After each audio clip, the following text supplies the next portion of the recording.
وَقَضَيْنَا إِلَىٰ بَنِي إِسْرَائِيلَ فِي الْكِتَابِ لَتُفْسِدُنَّ فِي الْأَرْضِ مَرَّتَيْنِ، اور ہم نے یہ پہلے ہی متنبہ کر دیا تھا بنی اسرائیل کو کتاب میں کہ 2 مرتبہ تم زمین میں بڑا فساد مچاؤ گے، وَلَتَعْلُنَّ عُلُوًّا كَبِيرًا، اور بہت ہی تم سرکشی کرو گے، بہت بڑی سرکشی کرو گے۔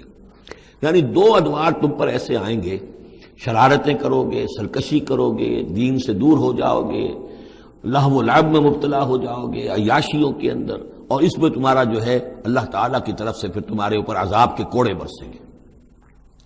اب یہاں پہ بٹوین دی لائن یہ ہے کہ اس سے پہلے ان کا ایک دور آیا کہ جس کے اندر ان کو اللہ تعالیٰ نے ان پر رحمتیں فرمائیں۔ کیونکہ ہم کچھ چیزیں پڑھ چکے ہیں تاریخ بنی اسرائیل کے ضمن میں، وہ ذہن میں رکھیے۔ حضرت موسیٰ علیہ السلام لے کر نکلے بنی اسرائیل کو مصر سے، تو یہ 1400 قبل مسیح کی بات ہے۔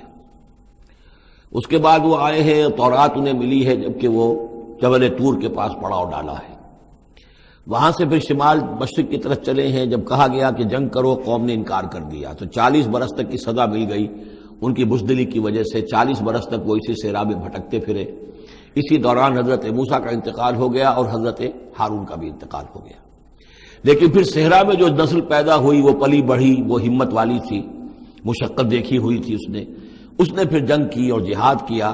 حضرت یوشع ابن نون جو خلیفہ اول تھے حضرت موسیٰ علیہ السلام کے، ان کی سرکردگی میں تو فلسطین فتح کر لیا۔ پہلا شہر جو فتح ہوا وہ اریحا یا جریکو ہے، تو آج بھی موجود ہے وہ شہر۔ اس کے بعد انہوں نے کچھ عرصے کے اندر پورا فلسطین فتح کر لیا۔ لیکن غلطی یہ کی کہ اس میں ایک مرکزی حکومت نہیں بنائی، بہت سے 12 حکومتیں، 12 قبیلے تھے، جیسے 12 چشمے ان کو دیے گئے تھے، 12 حکومتیں بنا لی۔ پھر آپس میں لڑنے بھی لگے، طوائف الملوکی ہوئی۔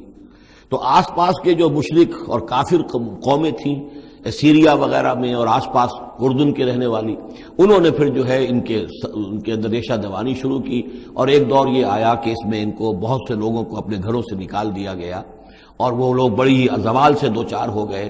تب انہیں ہوش آیا، انہوں نے سیموئیل نبی جو ان کے تھے ان سے کہا کہ ہمارے لیے سپہ سالار مقرر کیجئے، ایک سپہ سالار ہو تاکہ اس کے پیچھے ہم سب کے سب 12 کے 12 قبیلے جمع ہو کر جنگ کریں، تو پھر یہ کہ اپنے دشمنوں کو فتح حاصل ہو۔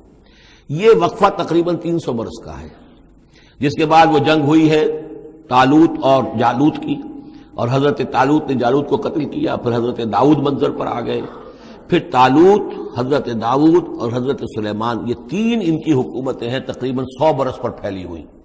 16 برس طالوت کے، 40 برس حضرت داؤد کے، 40 برس حضرت سلیمان کے۔ یہ گویا کہ ان کی خلافت راشدہ ہے۔ جیسے ہمارے یہاں حضرت ابوبکر کا دور مختصر ہے، پھر حضرت عمر، پھر حضرت عثمان رضی اللہ تعالی عنہم، یہ مل کر جو ہمارے ہاں بنتے ہیں 24 برس 3 خلافتوں کے، ان کے ہاں یہ 100 برس کا عرصہ ہے۔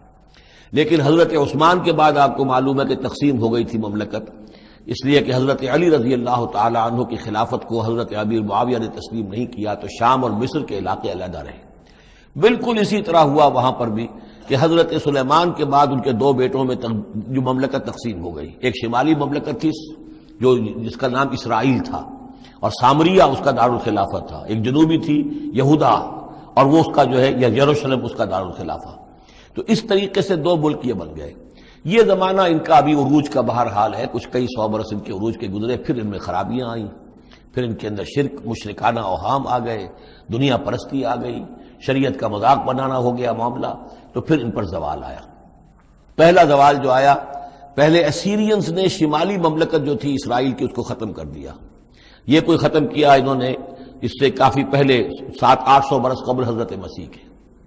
اس کے بعد جو اصل آیا ہے نبوکڈنضر جو نمرود تھا عراق کا، اس کا حملہ ہوا 587 قبل مسیح میں۔ انہوں نے یروشلم کو برباد کیا، 6 لاکھ کو قتل کیا، 6 لاکھ کو قیدی بنا کے لے گیا، اور یہ کہ یروشلم میں 2 اینٹیں سلامت نہیں رہنے دیں، اور ہیکل سلیمانی کو مسمار کر دیا۔ یہ ان کا بدترین دور آیا۔ تقریباً 125 برس یہ کیپٹیوٹی میں رہے بیبیلونیا میں، 6 لاکھ کو ہانک کر لے گیا وہاں پر، بدترین دور۔ تو پہلا عروج اس کا جو کلائمیکس تھا وہ طالوت اور داؤد اور سلیمان کا دور حکومت، اور پہلا زوال جس کا یہ سمجھیے کہ سب سے نیچے کی پوزیشن یہ ہے جو کیپٹیوٹی کا دور ہے ان کا۔ اس کے بعد حضرت عزیر علیہ السلام ان میں آئے، اللہ نے بھیجا، انہوں نے دعوت اصلاح توبہ کی منادی کی، پھر یہ لوگ کچھ ٹھیک ہوئے۔ ادھر یہ کہ ایران نے حملہ کیا تھا عراق پر اور ان کو آزاد کر دیا تھا کہ جاؤ تم، کہ خورس نے، ذوالقرنین نے، کہ تم جاؤ اور جا کر اپنا شہر دوبارہ آباد کر لو، تو یہ پھر آ گئے، حضرت عزیر کے ساتھ ہو کر آئے ہیں۔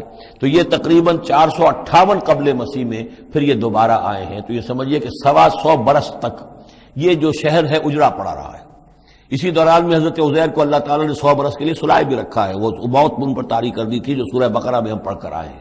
یہ سارے واقعات کو آپ یوں سمجھ لیجئے کہ یہ علیحدہ علیحدہ ٹکڑے جو ہم نے پڑھے ان کو جوڑ لیجئے۔ بہرحال پھر ان کے اندر یہ کہ ایک نیکی کی تحریک چلی، پھر ان کے اندر لوگوں نے توبہ کی، پھر اللہ نے انہیں دوبارہ ایک عروج عطا کیا، مکابی سلطنت قائم ہوئی، اور وہ جہاں تک دنیاوی حدود ہیں، زمینی حدود، وہ حضرت سلیمان کی مملکت سے بھی بڑی تھی۔ یہ ان کا دوسرا دور عروج ہے۔ لیکن پھر ان کے اندر زوال آیا، پھر خرابی آئی، پھر وہی دنیا پرستی، وہی عیاشیاں، وہی بدماشیاں، وہی مشرکانہ اوہام۔ اس کے نتیجے میں پھر ان پر جو کوڑے پڑے ہیں وہ پہلے تو پڑے ہیں یونانیوں کے ہاتھوں، سکندر مقدونی نے پہلے فتح کیا ان کو، پھر سلیوکس جو اس کا اسپہ سالار تھا وہ ان پر حکمران رہا ہے۔ اس کے بعد یہ ہے کہ پھر رومنز آ گئے، رومنز نے ان کو فتح کر لیا، ان کی حکومتیں چلتی رہیں۔ یہ دوسرا دور ہے۔ اس دور میں پھر یہ ہے کہ رومنی کے ہاتھوں سن 70 عیسوی میں دوبارہ یروشلم تباہ و برباد ہوا، 1,33,000 یہودی ایک دن میں قتل کیے۔ پھر دوبارہ وہ ٹیمپل یا ہیکل سلیمانی جو دوبارہ تعمیر کر لیا تھا حضرت عزیر کے بعد، پھر وہ مسمار کر دیا گیا، اور وہ آج تک مسمار پڑا ہوا ہے۔ اور گویا کہ حضور صلی اللہ علیہ وسلم کی بعثت کے وقت 500 برس ہو چکے تھے اس کو مسمار ہوئے ہوئے۔ سن 70 عیسوی میں وہ مسمار ہوا، اور 571 میں حضور کی پیدائش ہے، یعنی آپ کی پیدائش بھی پورے 500 برس بعد ہوئی ہے، جبکہ یہ رومیوں کے ہاتھوں ہیکل سلیمانی تباہ و برباد کر دیا گیا تھا۔ یروشلم میں پھر کوئی متنفس نہیں رہا، لیکن یہ کہ بعد میں جو ہے اس کے اندر ان کو یہاں سے نکال باہر کیا گیا، ان کا ڈائسپورا شروع ہو گیا۔ وہ ڈائسپورا اس صدی کے شروع میں ختم ہوا ہے، وہ پھر میں بعد میں بات کروں گا۔ یہ ساری داستان بڑی اہم ہے، اس لیے کہ یہ سابقہ امت مسلمہ ہے۔ یہ وہ امت مسلمہ ہے جس کے ہاں 1400 برس تک نبوت رہی، جس کے ہاں 3 کتابیں نازل ہوئی ہیں، جن کے بارے میں قرآن میں 2 جگہ ہے، یا بنی اسرائیل اذکروا نعمتی التی انعمت علیکم وانی فضلتکم علی العالمین، میں نے تمام جہان والوں پر تمہیں فضیلت دی ہے۔ تو اسی طریقے سے پھر ان کو معزول جب کرنے کے بعد ہم سامنے آئے ہیں تو حضور نے بتایا وہی کچھ تم پر بھی ہوگا اور وہی کچھ ہم پر بھی ہوا ہے۔ ہمارا بھی پہلا عروج عربوں کی زیر قیادت تھا، پھر زوال آیا، پہلے پٹائی ہوئی کروسیڈرز کے ہاتھوں، پھر جو پٹائی ہوئی ہے، بڑی پٹائی جو ہوئی ہے وہ ہوئی ہے پھر ہلاکو اور چنگیز کے ذریعے سے، فتنہ تاتار۔ اس کے بعد پھر جو ہے وہ قیادت بدل گئی، عربوں کی قیادت کے بجائے ترکوں کی قیادت آ گئی۔ وہ وہی لوگ جنہوں نے لاکھوں کروڑوں مسلمان قتل کیے پھر وہ ایمان لے آئے، اسلام لے آئے، انہی کے ذریعے یہ مختلف حکومتیں بنی، ترکان تیموری اور ترکان صفوی اور ترکان سلجوقی اور ترکان عثمانی۔ لیکن اس کے بعد پھر ان پر بھی زوال آیا، وہ ہم نے دیکھ لیا اس صدی میں گریٹ اوٹومان امپائر جو ہے اس صدی کے شروع میں ختم ہو گئی۔ اور ہم پر بھی جو دوسرا جو دور آیا عذاب کا، وہ یورپ کی قوموں کے ذریعے سے آیا، کہیں انگریز آ گئے، کہیں فرانسیسی آ گئے، کہیں اطالوی آ گئے، کہیں اسپینیئرز آ گئے، کہیں ڈچ آ گئے۔ تو جیسے کہ یہودیوں پر بھی دوسرا عذاب جو آیا تھا وہ گریکس اور رومنز کے ہاتھوں، اسی طریقے سے مسلمانوں پر بھی دوسرا زوال کا دور جو آیا ہے وہ یورپین کولونیل پاورز کے ہاتھوں آیا۔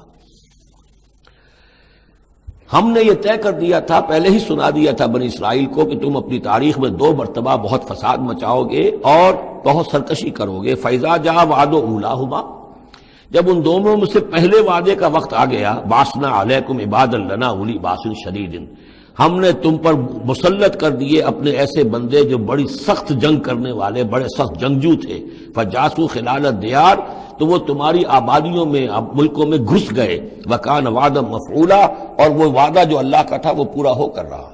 یعنی جب تم شرارت کرو گے، جب تم دین سے برگشتہ ہو جاؤ گے، جب تم اللہ کی کتاب کو اور اللہ کے قانون کو جو ہے وہ مذاق اور ہنسی بنا لو گے، تو پھر تم پر ہمارے عذاب کے کوڑے پڑیں گے۔ یہ میں بتا چکا ہوں، پہلے یہ کوڑے آئے اسیرینز کے ہاتھوں جنہوں نے ختم کر دیا اسرائیلی مملکت کو، پھر یہ آئے نیبوکڈنیزر کے ہاتھوں، بیبیلونینز کے ہاتھوں، جس نے کہ یروشلم کو بھی برباد کیا، 6 لاکھ کو قتل کیا، 6 لاکھ کو ساتھ لے گیا اور ہیکل سلیمانی مسمار کر دیا۔ ثم رددنا لکم الکرۃ علیہم، پھر ہم نے تمہاری باری لوٹائی ان پر۔ پھر اللہ تعالیٰ نے ان کو پھر ایک مرتبہ پھر وہ دی، سہارا دیا، چاہے وہ سہارا ایرانیوں کی وجہ سے ہوا کہ خورس یا سائرس ذوالقرنین، اس نے اب عراق پر حملہ کیا اور پھر یہاں پہ ان کو اجازت دے دی کہ تم چلے جاؤ اور جا کر اپنا شہر دوبارہ آباد کر لو، تو یہ واپس آئے۔ ثم رددنا لکم الکرۃ علیہم، پھر ہم نے تمہاری باری لوٹائی دی ان پر، وامددناکم، اور تمہاری مدد کی، بے اموال، اموال کے ذریعے سے بھی، وبنینا، اور اولاد بیٹوں کے ذریعے سے بھی، وجعلناکم اکثر نفیرا، اور پھر ہم نے تمہیں بنا دیا ایک کثیر تعداد والی قوم، تم پھلے پھولے پھر ایک بڑی پراسپرس قوم بن گئے۔